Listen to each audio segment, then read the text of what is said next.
des Mundes rein, voll von deiner Wahrheit sein. Dein sei, Herr, gut und klug. Herr, ich halte nichts zurück. Wasche mich in Jesu teurem Blut, in der Gnade reinigenden Flut.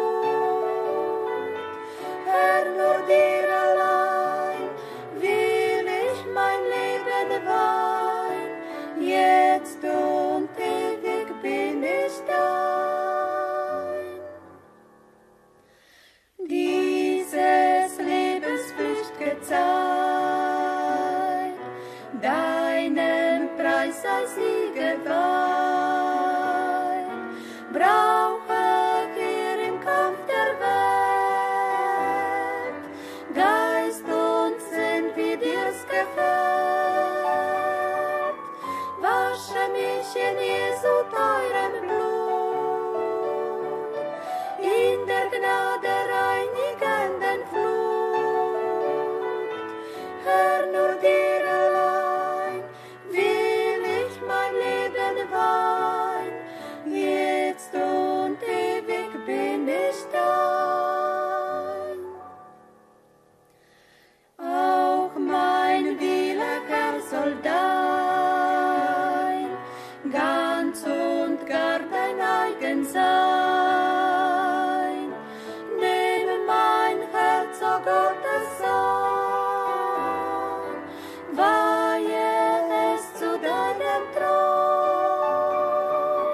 Wasche mich in Jesu teurem Blut, in der Gnade reinigenden Flut. Herr, nur dir allein will ich mein Leben weihen, jetzt und ewig bin ich dein.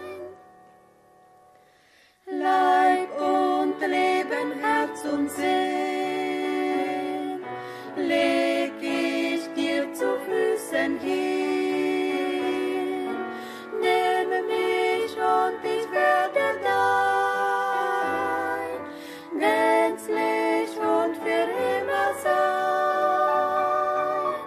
Wasche mich in Jesu teurem Blut, in der Gnade reinigenden Flut.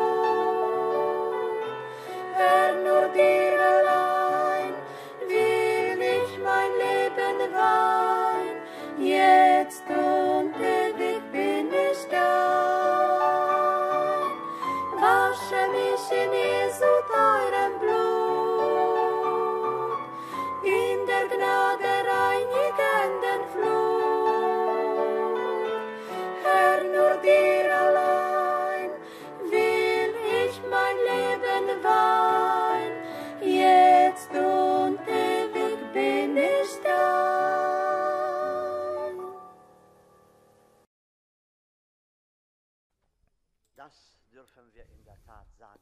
Nous pouvons effectivement le dire, notre Seigneur a aimé tout le monde. Il s'est donné pour nous, il a sacrifié sa vie pour nous sauver. Et maintenant, la question qui nous est posée est de savoir si nous aussi nous l'aimons de tout notre cœur. Si nous l'aimons, sa parole dit, « Si vous m'aimez, vous garderez ma parole. » Amen. Et c'est de ça qu'il s'agit. Que Dieu nous accorde la grâce de ne pas seulement en parler, de ne pas seulement le chanter, mais de faire ce qu'il nous a commandé dans sa parole. Avant de prier, lisons ensemble le psaume 146. Psaume 146, ça commence par un Alléluia. Verset 1. Alléluia, loue le Seigneur mon âme. Verset 2. Je louerai le Seigneur tant que je vivrai. Je chanterai des louanges à mon Dieu tant que j'existerai. Verset 3. Ne mettez pas votre confiance dans les princes, dans les hommes qu'ils ne peuvent pas aider. Quand leur souffle s'arrête, ils retournent à la poussière. Le même jour, leurs plans périssent. Oh, comme ce psalmiste parle à point ici. Et nous savons bien que c'est vrai. Et maintenant, il est dit au verset 5, « Heureux celui qui a pour secours le Dieu de Jacob, qui trouve son refuge dans le Seigneur, son Dieu. » Verset 6. « En lui qui a fait les cieux et la terre, la mer et tout ce qui s'y trouve, qui garde éternellement sa fidélité, qui rend justice aux opprimés, qui donne le pain aux affamés. Le Seigneur délivre les captifs, le Seigneur rend la vue aux aveugles, le Seigneur redresse ceux qui sont courbés, le Seigneur aime les justes. Le Seigneur protège l'étranger, il soutient l'orphelin et la veuve, mais il renverse la voie des méchants. Verset 10. Le Seigneur sera roi éternellement. Ton Dieu, ô Sion, en tout temps. Alléluia. Ça, c'est un psaume glorieux. C'est un psaume magnifique. Il est dit, heureux est tout homme qui place son espérance dans le Seigneur, car nous savons qu'il n'y a pas d'autre espérance, mais que lui seul est la véritable espérance, la véritable paix, le véritable bonheur et le véritable salut. Et ainsi, ce soir encore, nous sommes reconnaissants de pouvoir être ici pour adorer. Levons-nous et adorons ensemble. Frère Franck, fidèle Seigneur, nous te remercions de tout cœur pour le privilège que tu nous as accordé d'entrer dans ta présence et de t'offrir la louange à toi, le seul digne. Tu as pris le livre dans tes mains, tu as brisé les sceaux, tu as révélé les mystères. Nous le croyons. Nous savons même quand cela s'est produit, en mars 1963. Mon Dieu, si les incrédules entendaient cela, ils penseraient que nous avons perdu la raison. Mais pourtant, nous te remercions pour un tel grand privilège, car ton peuple a part à ce que tu fais. Nous ne prêchons pas passant à côté de toi, ô Seigneur. Nous ne chantons pas passant à côté de toi. Oui, nous avons fait l'expérience que tu es fidèle, que tu tiens ta parole. Et quand tout s'écroule, tu demeures notre assurance. Amen. Nous te disons merci ce soir pour Golgotha. Ô Seigneur, quand notre frère a lu la parole, alors leurs plans périssent. Fidèle Seigneur, quand tu as rendu l'Esprit, ton plan s'est réalisé. Ô Dieu, comme tu es grand, comme tes œuvres et tes voies avec ton peuple sont merveilleuses. Fais-nous connaître tes voies avec nous en ces jours. Nous te confions tous ceux qui nous sont chers. Seigneur, tu connais les tiens. Et nous n'avons qu'une seule demande. Viens à ce qui te revient de droit et achève ton œuvre pour le jour de ton glorieux retour. Toi seul sais tout ce que ça implique. Nous sommes à ta disposition. Que ton précieux sang nous couvre tous. Que ta parole soit notre guide et une lumière sur notre sentier, et que ton esprit nous conduise véritablement. Ô Seigneur, nous avons beaucoup de prières dans notre cœur ce soir. Pour les malades, pour ceux qui sont faibles, pour ceux qui sont fatigués et chargés. Je pense en particulier à la sœur qui a appelé tôt ce matin, qui n'est plus venue depuis des années. Sois miséricordieux envers elle, Seigneur, et touche-la. Grand Dieu, tout passe devant toi, même les souffrances terrestres, même la maladie. Elle ne vient pas de toi, mais elle passe devant toi avant de nous atteindre. Nous pensons à tous ceux qui ont entendu ta parole en ce lieu. Nous ne pouvons pas faire autrement. Nous les remettons entre tes mains. Nous nous abandonnons sur ton autel et prions pour tous de la même manière. Personne n'est meilleur ou pire que l'autre. Personne n'est en désavantage ni en avantage. Toi seul, tu es Dieu, et toi seul, tu peux aider.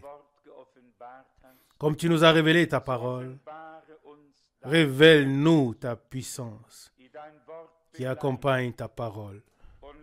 Et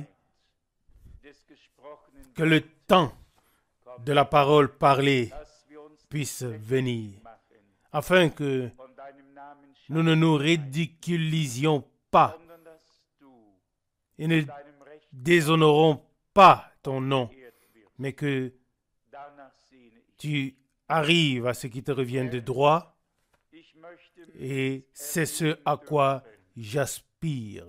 Seigneur, je voudrais pouvoir assister à la répétition des actes des apôtres, que la fin soit semblable au commencement. Nous sommes ici aujourd'hui pour prier. C'est pourquoi nous le faisons. Dieu Tout-Puissant. Et parce que tu exauces les prières, nous venons aussi à toi. Nous ne sommes pas ici pour transmettre des connaissances. Mon Dieu, nous sommes ici pour reconnaître ta volonté, pour adorer, pour trouver la communion avec toi, cette connexion avec toi. Alléluia. Nous sommes ici pour expérimenter le jour de la réconciliation, le grand jour de réconciliation, où la trompette de Dieu sonnera et où ton peuple sera appelé à la fête. Ô Dieu, tu connais le cri de notre âme. Nous pensons aussi à notre sœur à l'hôpital et à notre frère qui est sans force. Mon Dieu, que ta miséricorde se manifeste et que ta bonté et ta compassion soient révélées. Et si c'est à cause de notre incrédulité, alors condamne l'incrédulité, mais pas ceux qui sont affligés. Ô Seigneur, tu n'es pas venu pour condamner les pécheurs, mais le péché. Ô Dieu, puissions-nous toujours faire cette distinction. Seigneur, tu sais que je n'ai ni envie de parler. Je n'ai pas envie de parler et aucun d'entre nous n'a envie de le faire.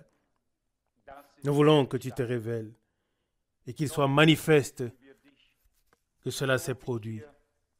Nous te remercions encore, comme en ce jour-là, en Éden. La croix et la réconciliation ont été abolies. Ce jour où la haine et l'inimitié ont été érigées, où les visages se sont assombris et se sont détournés. Que tu veilles rétablir, ériger la croix et la réconciliation parmi nous et dans la vie de chacun d'entre nous.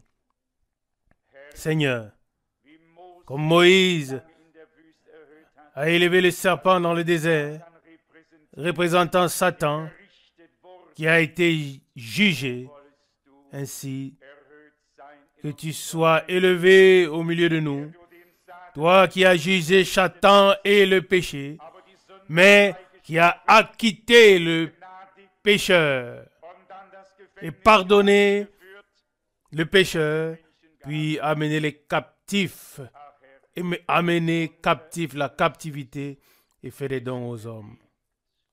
Ah Seigneur, notre cœur est ému et c'est pourquoi nous t'invoquons. En vérité, la profondeur appelle la profondeur. Ô Dieu, bénis-nous ce soir. Nous déposons aussi tout ce qui pèse sur nous. Nous sommes assis ou nous sommes debout ici et en nous, tout est agité. Des questions sans réponse, des problèmes non résolus et toutes sortes de choses qui nous touchent.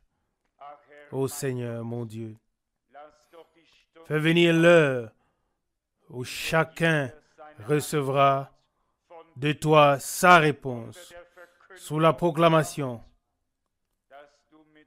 que tu puisses nous parler comme un père parle à ses enfants.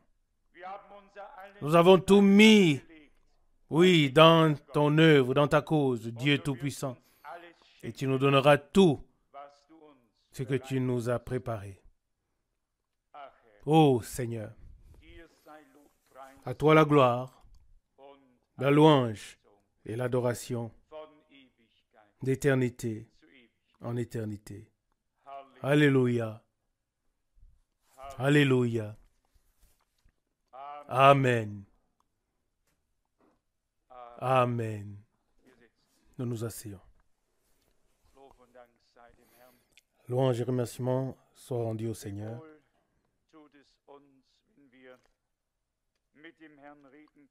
Comme il est bon de pouvoir parler avec le Seigneur comme un ami parle à son ami. Avec un véritable ami, on peut ouvrir son cœur.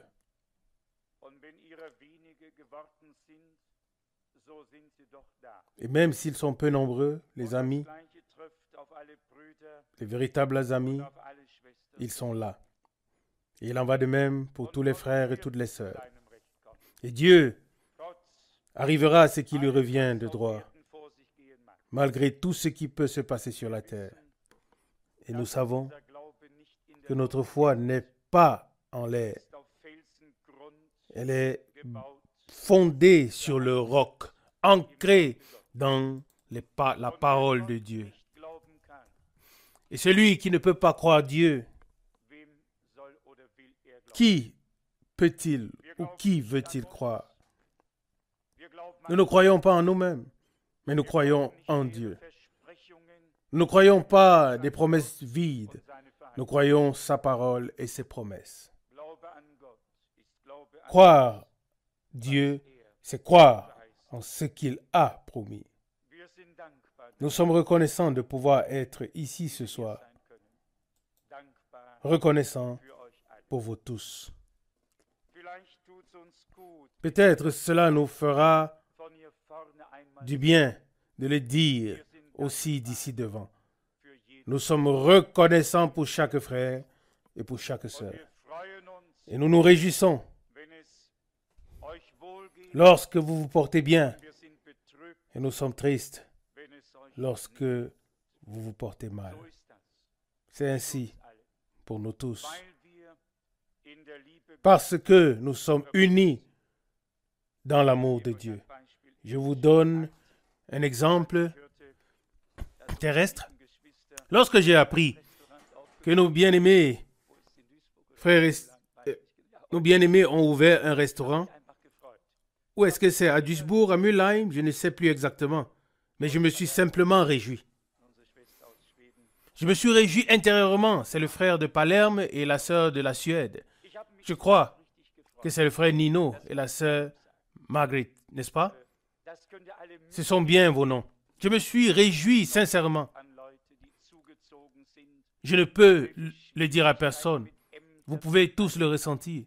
Et je pense particulièrement aux personnes qui ont immigré en Allemagne et qui ont des difficultés avec l'administration, avec tout. Puis elles viennent pour écouter la parole. Puis il y a encore un Allemand qui prêche. D'autres Allemands qui sont dans les administrations. Amen. D'autres Allemands qui sont dans les administrations, qui savent comment ils les traitent. Puis il y a un combat dans leur cœur. Alors on se réjouit d'autant plus quand tout va bien pour eux. Que Dieu vous bénisse, que Dieu vous bénisse, que Dieu bénisse tout le monde. Si je le pouvais, je créerais encore une entreprise demain. Oui, bien sûr. Les croyants doivent garder les pieds sur terre jusqu'à ce que le Seigneur vienne. La plupart se mettent déjà sur un tremplin et pensent qu'ils vont monter. Et quand ils sautent, ils sont de nouveau en bas. Heureux ceux qui peuvent travailler. Travailler jusqu'à ce que je vienne, dit le Seigneur. Restez sobres, persévérez dans la prière. Toute impudicité, toute débauche et tout ce qui s'y rapporte sont une folie aux yeux de Dieu. Et oui, à un moment donné, aussi aux yeux des hommes. J'ai certainement transmis les salutations de Finlande, de Lyon et maintenant aussi de Zurich. Nous nous sommes réjouis dimanche dernier. Chaque fois que Dieu nous donne une parole merveilleuse, oui, toute parole est merveilleuse, mais parfois, il la rend encore un peu plus grande, un peu plus importante, et met encore un peu plus de valeur. Et alors, nous nous réjouissons d'autant plus de ce qu'il vienne à ce qui lui revient. Nous avons une foi illimitée en lui. Celui qui n'a rien dit ici depuis longtemps, c'est frère Vinsky. As-tu quelques paroles qui brûlent en toi? Pas seulement que tu dois dire, mais qui brûlent vraiment en toi. Si oui, alors viens. Quel merveilleux témoignage de la grâce de Dieu. Je suis convaincu que Dieu a fait plus dans de nombreux cœurs que ce qui est parfois visible extérieurement. Et quand Paul dit, nous portons ce trésor céleste dans des vases de terre, alors c'est vrai. Je l'ai dit récemment ici, les vases peuvent être d'argile, mais ce qui importe, c'est qu'ils soient remplis de trésors.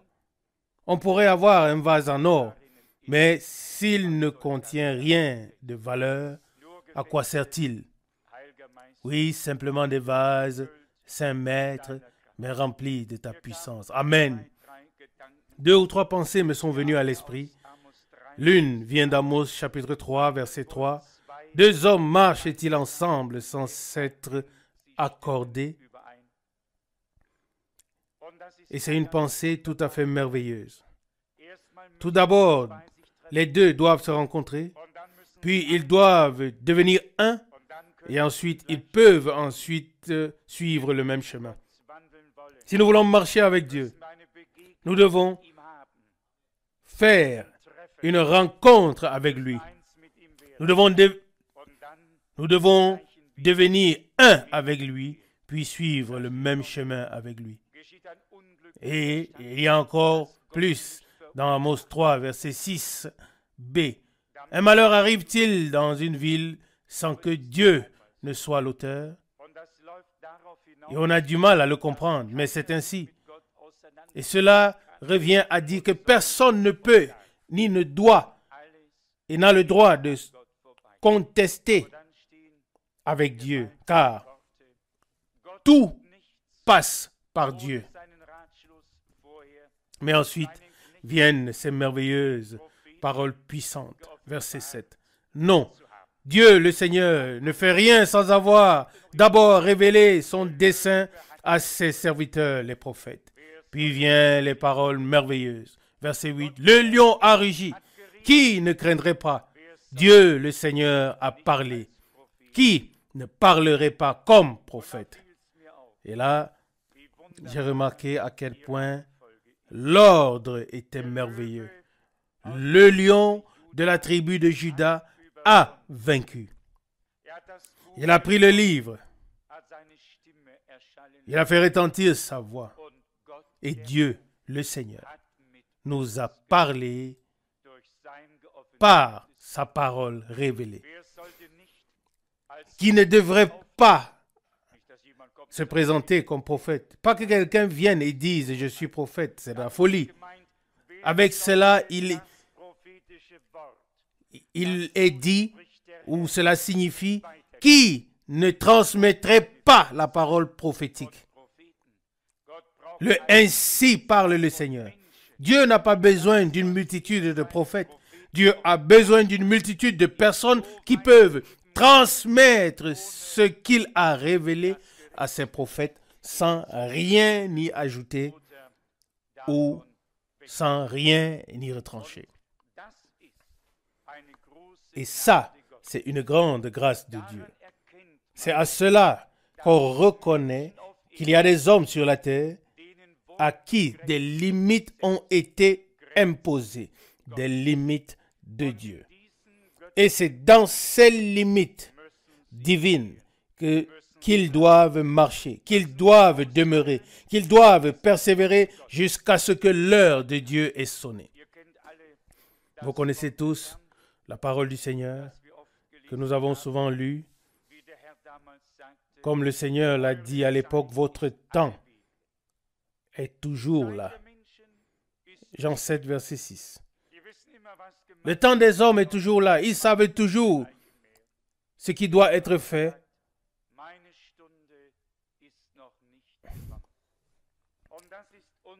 Ils savent où sont les lacunes et ainsi de suite. Mais le Seigneur dit, mon heure n'est pas encore venue. Et telle est notre attitude intérieure, issue d'une conviction profonde de ne pas devancer Dieu, mais aussi dans la mesure du possible de ne pas rester à la traîne. Il me tient à cœur que Dieu nous accorde un jour qu'il a fait pour cela, pas un jour que nous avons fait, mais un jour qu'il a fait, une surprise pour son peuple. En rapport avec la réconciliation, j'ai dû penser aux paroles de Paul qui dit « Le ministère de la réconciliation nous a été donné. » Et vous savez, quand on a une fonction, il faut la remplir correctement. Et je me suis dit, oh, sinon certains pourraient penser que ce n'est pas écrit ainsi. Mais nous connaissons suffisamment bien la Bible pour savoir que c'est bien ce qui est écrit. Alors, regardons où est-ce que ça se trouve. Je crois que le passage principal se trouve dans 2 Corinthiens 5. Il est dit ici à partir du verset 18, 2 Corinthiens 5, verset 18, « Mais tout cela vient de Dieu, ou tout cela est l'œuvre de Dieu, en allemand, qui nous a réconciliés avec lui par Christ et nous a donné le ministère de la réconciliation. » Quelqu'un a-t-il la traduction de Luther? Qu'est-ce qu'elle dit à cet endroit? Au verset 19, il est écrit « Car Dieu était en Christ, réconciliant le monde avec lui-même, ne leur imputant pas leurs péchés, et il a mis en nous la parole de la réconciliation. » Amen. La parole de la réconciliation, il l'a mis en nous. La parole de la croix, de la réconciliation, du pardon, de la grâce, du salut, Ce n'est pas une parole vide. C'est la parole, une parole qui renferme en elle la puissance de Dieu pour accomplir dans chaque individu ce qui est proclamé. Amen. Dans le verset 20 de Corinthiens 5, ainsi nous parlons pour Christ comme ses envoyés, puisque Dieu exhorte par nous, nous vous supplions au nom de Christ, laissez-vous réconcilier avec Dieu. Verset 21. Celui qui n'a pas connu de péché, il l'a fait péché pour nous, afin que nous devenions en lui justice de Dieu. Amen. Frère Branham a un jour particulièrement souligné ce passage. Pas que nous ayons seulement été justifiés devant Dieu, non. Mais afin que nous devenions nous-mêmes justice de Dieu. La justice même de Dieu. Non pas seulement justifiés par Dieu, mais devenir justice de Dieu. L'œuvre de la rédemption est si profonde. La réconciliation qui s'est opérée à Golgotha va si loin qu'elle attire Dieu à elle et tire Dieu pour toi et pour moi. Lisez cela tranquillement. Et quand j'aurai un peu plus de temps, je trouverai aussi le passage où frère Branham le souligne. Mais lisez très calmement ce passage. Verset 21, 2 Corinthiens 5. Celui qui n'a pas connu le péché, Dieu l'a fait pécher pour nous, afin que nous devenions en lui justice de Dieu. Pas seulement justifiés, mais que nous devenions justice de Dieu en Christ. Ça, c'est la révélation du véritable salut auquel toi et moi ne pouvons rien ajouter, si ce n'est de reconnaître dans la foi que nous sommes devenus justice de Dieu en Christ. Que vous le croyez ou non, nous sommes devenus une partie de Dieu. De même que Christ a pris un corps de chair et de sang en Christ, qu'il est devenu semblable à nous, et que notre Seigneur a été trouvé en tant qu'homme dans ses actes, dans ses œuvres, et qu'il a été tenté en tout, mais sans péché. De même, par celui qui avait la nature divine, mais qui a pris la nature humaine, nous avons été ramenés à la nature divine, et nous avons dans notre cœur l'assurance que nous sommes enfants de Dieu. Amen. Les enfants de Dieu sont les fils et les filles de Dieu. De même qu'il est devenu fils de l'homme pour le salut des hommes, de même, par lui, nous sommes devenus fils et filles de Dieu. Alors, nous retournons à l'Évangile. Nous revenons au message joyeux pour toi aussi. Pour toi aussi.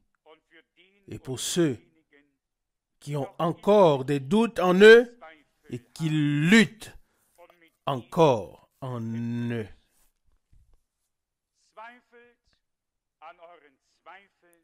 Ne doutez pas, ou bien doutez de vos doutes, mais ne doutez pas de Dieu et de sa parole. De même que Dieu était en Christ et a réconcilié le monde avec lui-même, il n'a pas tenu compte de nos fautes, mais nous a pardonné et nous a réconciliés avec lui-même et nous a donné le ministère de la réconciliation. À un moment, le mot réconciliation universelle a été mentionné. Ma mémoire n'est plus comme elle était il y a 20 ans, mais j'ai beaucoup aimé ce mot, ou bien ce terme, réconciliation universelle. mais pas dans le contexte où certaines confessions religieuses voient la réconciliation éternelle. Et dans cela, le salut du diable. Je n'ai jamais cru à une telle réconciliation universelle et je n'y croirai jamais. Quand j'entends encore résonner dans mes oreilles l'expression « réconciliation universelle », je crois que le Tout-Puissant doit et va permettre une réconciliation entre tous ses enfants comme cela s'est produit à Golgotha. Ne serait-ce pas merveilleux? En tout cas, cela me ferait bien. Et cela ferait du bien à chacun, à tout le monde. À quoi servirait tout le reste? Comme Paul l'écrit, l'hostilité, les querelles, la jalousie et autres choses semblables. Non. Nous devons maintenant nous familiariser avec l'idée que Dieu veut aller de l'avant avec nous. Et quand je dis nous, je ne parle pas seulement de ceux qui viennent ici au service, mais je parle de nous comme son peuple. Mais pour le bien de l'ordre divin, il faut aussi rappeler que dans le royaume de Dieu, tout doit se passer comme le Seigneur le veut. Que chacun ne peut pas faire ce qu'il veut et quand il veut et où il veut, mais que Dieu établit dans l'Église afin de révéler, de manifester son harmonie en tous et à travers tous. Tout comme autrefois, lorsqu'il a pris l'esprit de Moïse et le mit sur les 70, nombre 11. Le même esprit était donné à chacun pour la même œuvre. Peu importe ce que chacun d'eux faisait, il le faisait dans le même esprit. Quand le même esprit de Dieu qui reposait sur Christ, le même esprit de Dieu qui était sur tous les prophètes et sur tous les apôtres et reposait sans aucun doute sur Frère Branham en nos jours dans une grande mesure. Si ce même esprit, à savoir l'esprit de Dieu, l'esprit de Christ, peut reposer sur nous tous, alors nous aurons tous la nature de Jésus. Amen. Il n'est pas possible que ce soit autrement. On ne peut pas cueillir des raisins sur des épines. C'est impossible. Et d'une même source, on ne peut pas tirer une eau douce et une eau amère. Je pense ici à la source dont parlait notre Seigneur lorsqu'il évoquait l'Esprit qui allait venir sur tous ceux qui croiraient en lui.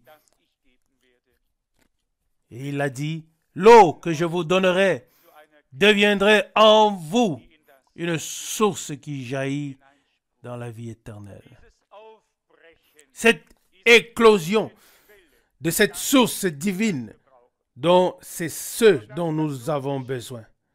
Et cela ne peut se produire que là où l'Esprit de Dieu descend et féconde la semence de la parole et la fait éclorer ou éclore en une vie nouvelle. Car Dieu donne toujours les deux, sa parole et son esprit. Et quand il a donné sa parole, puis vient son esprit, alors ce qui a été dit dans la parole doit simplement manifester la vie par l'esprit. Cela apparaît très clairement dans le récit de la création. L'Esprit de Dieu se mouvait au-dessus des eaux et Dieu dit que la lumière soit. Et sous l'action de l'Esprit, chaque parole est devenue réalité. Dieu a parlé et cela s'est fait. Il a ordonné et la chose était là. Là où l'Esprit de Dieu peut descendre, là où il n'est pas attristé, mais peut agir, là la parole de Dieu doit s'accomplir. Il ne peut pas en être autrement. Dieu l'a dit et nous croyons ce qu'il a dit. Amen.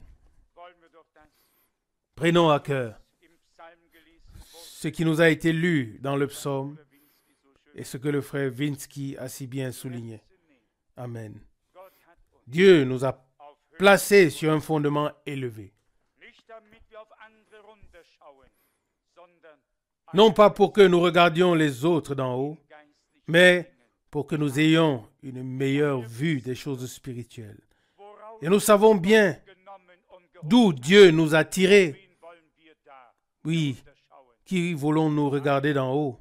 Non, cette position élevée est vraiment là pour nous permettre de voir les choses plus clairement.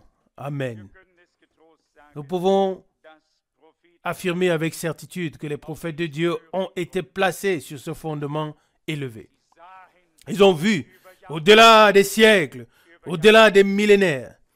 Mais ensuite, il y a eu à nouveau des hommes sur la terre, sur lesquels l'Esprit de Dieu est venu, qui ont alors vu, les yeux ouverts, en leur temps.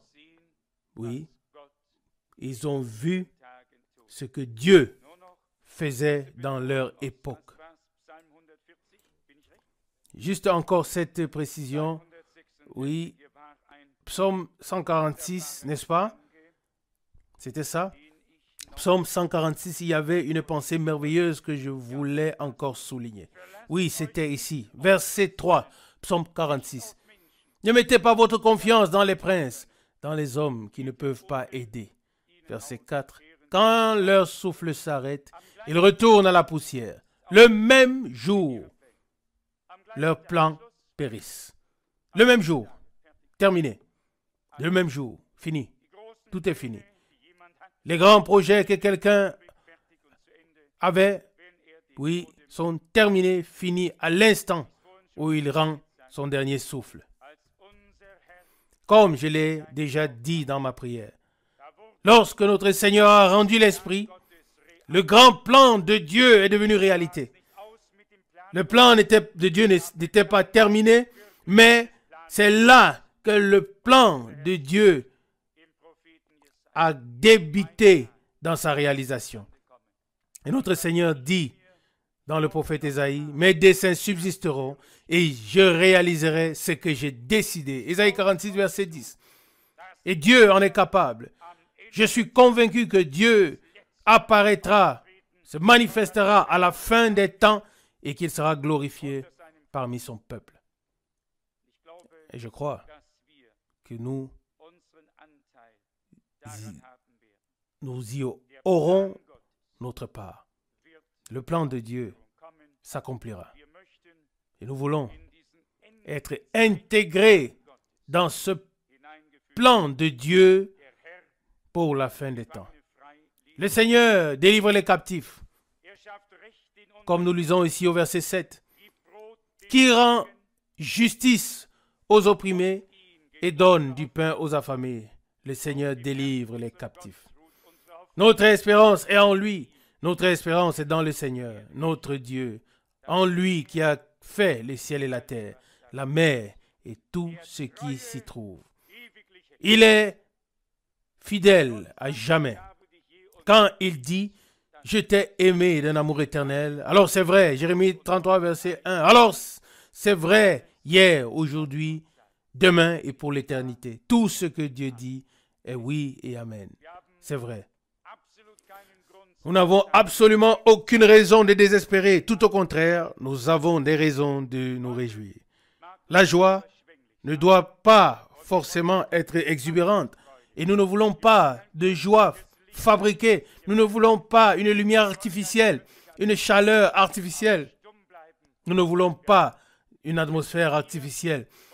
Nous ne voulons pas non plus rester muets. Mais nous sommes ici pour ouvrir nos bouches et rendre au Seigneur notre gratitude pour ce qu'il a fait en nous. Je crois que c'est le cantique numéro 7. On pourrait le chanter chaque fois. Seigneur, tu as fait de grandes choses pour nous ici. Nous te louons et nous t'adorons. Permettez-moi d'ajouter une dernière pensée. Si un homme n'est pas dans le vrai, il sera toujours convaincu d'avoir raison. Et si quelqu'un est dans le vrai, mais qu'il a des difficultés, alors l'ennemi reviendra sans cesse lui dire, tu n'es pas vraiment croyant. As-tu vraiment expérimenté la conversion? Qu'est-ce qui ne va pas avec toi? Chaque fois que l'ennemi vient avec tous ses doutes, ses attaques, alors remerciez Dieu que ce soit ainsi. Car s'il n'avait aucune raison de le faire, il ne le ferait pas. Il laisse tranquille les personnes qui lui appartiennent. Là, il dirige tout. Non, là où il veut semer la tentation et le doute et détruire presque notre foi, Dieu a déjà agi et Dieu agira encore davantage là.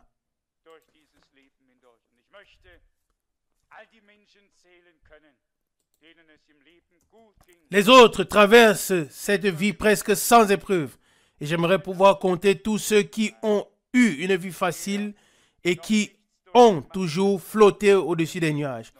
Dans le silence, j'ai pensé ou dit, ceux qui n'ont encore rien eu à endurer devront le subir. Ceux qui n'ont encore subi aucune épreuve, ils auront des épreuves. Et c'est ainsi. Si l'on posait la question aujourd'hui, après de nombreuses années, on répondrait que c'est ainsi que les choses se sont passées.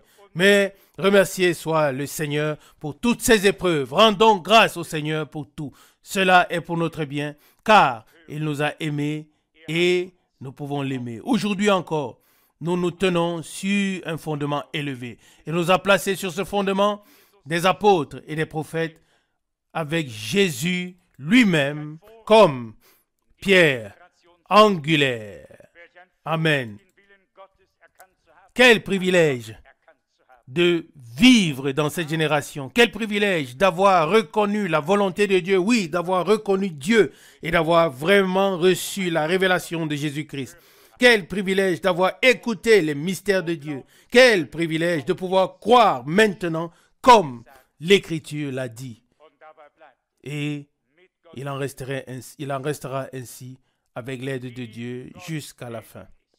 Celui à qui Dieu fait grâce croira jusqu'à la fin, comme dit l'Écriture. Et c'est pourquoi personne ne doit m'en vouloir si je ne crois rien de ce qui est dit ou fait de telle ou telle manière depuis le départ de Frère Branham. Non. S'il est écrit, au jour de la voix du 7e ange, quand il sonnera de la trompette, le mystère de Dieu sera accompli. Apocalypse 10, verset 7. Alors cela vaut pour moi comme pour toute autre parole. Je dois croire conformément aux Écritures. Et si je me contente de revendiquer cela sans le faire, alors je me trompe moi-même. Croyons en tout point comme le disent les Écritures et Dieu sera avec nous. Amen. Levons-nous et nous allons prier par des prières brèves, s'il vous plaît. Père Céleste, nous te remercions de tout cœur de pouvoir nous tenir devant ta sainte face, et cela grâce à Golgotha. Amen. Fidèle Seigneur, il y a eu une rencontre avec toi. Ô Dieu, tu étais en Christ et nous étions en Christ. Et là, il y a eu la rencontre à la croix et je t'en remercie. Et depuis lors, nous marchons ensemble. Avant cela, nous étions sur notre chemin et depuis lors, nous pouvons marcher sur ton chemin. Dieu Tout-Puissant, qui peut le comprendre? Tu as porté notre honte, nos péchés. Tu as pris sur toi la malédiction et tu as été couronné d'épines et d'insultes. Amen. Oh Seigneur. Seigneur, cela a eu lieu pour nous, à cause de nous. Oui, tu as été fait péché et malédiction, car maudit est quiconque est pendu au bois. Oh mon Dieu. Et à Golgotha, Un nouveau chemin a commencé. Une nouvelle vie. Pour, alléluia, pour les réconcilier.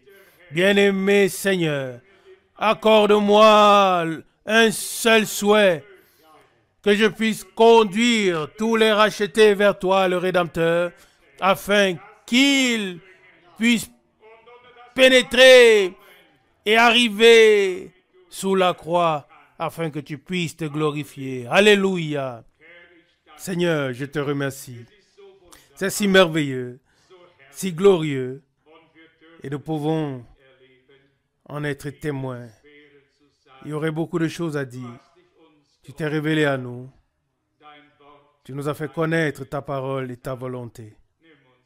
Prends-nous maintenant, bien-aimé Seigneur, afin que nous marchions au même pas avec toi, en accord avec toi, ô Dieu, comme notre chère sœur a prié, la vie de ta vie, la parole de ta parole. Amen. De Dieu seul, Dieu, et ce qui est divin peut sortir. Alléluia. Chaque semence produit selon son espèce. Il deviendra évident lors de ton retour que nous serons transformés à ton image et que nous pourrons être semblables à toi. Sois remercié pour ton sang versé. Sois remercié pour ta parole. Sois remercié pour ton esprit. Je te prie encore une fois pour toutes les détresses. Je te prie de donner à tes serviteurs le ministère de réconciliation afin que nous accomplissions notre fonction et tout ce qui en fait partie. Que les pécheurs soient sauvés, que les malades soient guéris, que les opprimés et les possédés soient délivrés. Donne-nous le don de la révélation, donne-nous le don du discernement. Oh, accorde-nous la grâce d'accomplir, oui, la totalité du service pour la gloire et l'honneur de ton nom. Sois remercié de ce que nous pouvons nous tenir sur les fondements élevés. Seigneur, je me sens bien en toi. Alléluia. Tu es proche de nous. Tu es présent. Ah, tout est une réalité divine. Glorifie ton glorieux nom. Comme nous l'avons prié. Bénis ce week-end. Nous venons ici chaque fois vides, mais nous voulons être remplis par toi. Adoration et gloire à toi. Bénis aussi notre frère de Palerme. Bénis tout le monde. Oh mon Dieu, rends-nous notre premier amour, Seigneur. Rends-nous tout ce qui a été perdu toutes ces années. Oh Dieu, nous te rendons grâce. Nous te remercions pour cela. Au nom de Jésus. Amen. Amen.